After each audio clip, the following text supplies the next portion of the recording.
ఒక బుక్ రూపంలో తీసుకొస్తే ఇంకా చాలా మందికి ఇన్స్పైరింగ్ గా ఉంటది. వారు కూడా ఈ రంగంలోకి రావడానికి అవకాశం ఉంటది. మనం కుటుంబాన్ని ఎంత అద్భుతంగా తీర్చిదిద్దగలుగుతామో, ఒక కుటుంబం సంతోషంగా ఉంది అంటే అందులో ఆ మహిళ యొక్క పాత్రనే ప్రధానంగా గొప్పగా ఉంటది.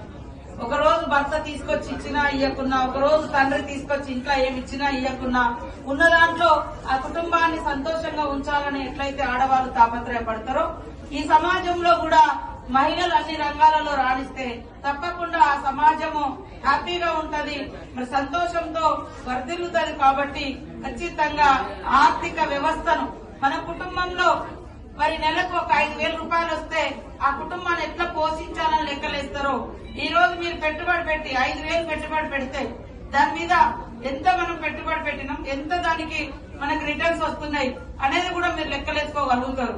కాబట్టి చిన్నగానే స్టార్ట్ చేయాలి, కానీ పెద్ద ప్రపంచాన్ని టార్గెట్ పెట్టుకోవాలి. బట్ చిన్నగా స్టార్ట్ చేయాలి. నా ఉద్దేశం లక్షలు కోట్లు ఖర్చు పెట్టి నష్టాల్లోకి వెళ్లకుండా తక్కువ తోటి స్టార్ట్ చేసి ఒక్కొక్క స్టెప్.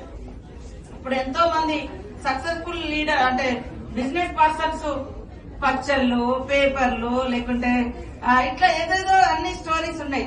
చాలా మంది చిన్న జాబ్ తోటి, చిన్న వ్యవస్థతో అక్కడ లోకల్ గా పబ్లిక్ యొక్క డిమాండ్ ఏముంది, ఆ డిమాండ్ కి తగ్గట్టుగా మనం ఆలోచన చేసుకుని, అరే ఇక్కడ ఈ పబ్లిక్ ఎక్కువ ఇది వాడతారు కాబట్టి ఇది ఎక్కడో హైదరాబాద్ పోయి తీసుకొస్తారు, మనది ఒకవేళ ఊరైతే, లేకుంటే ఆ పక్కన ఉన్న జిల్లా మెయిన్ హెడ్ క్వార్టర్ లో పోతారు. అంతేందుకు మన లోకల్ ని మనం ఇది ఒకటి తయారు చేసి పెడతాం అనే ఆలోచనతో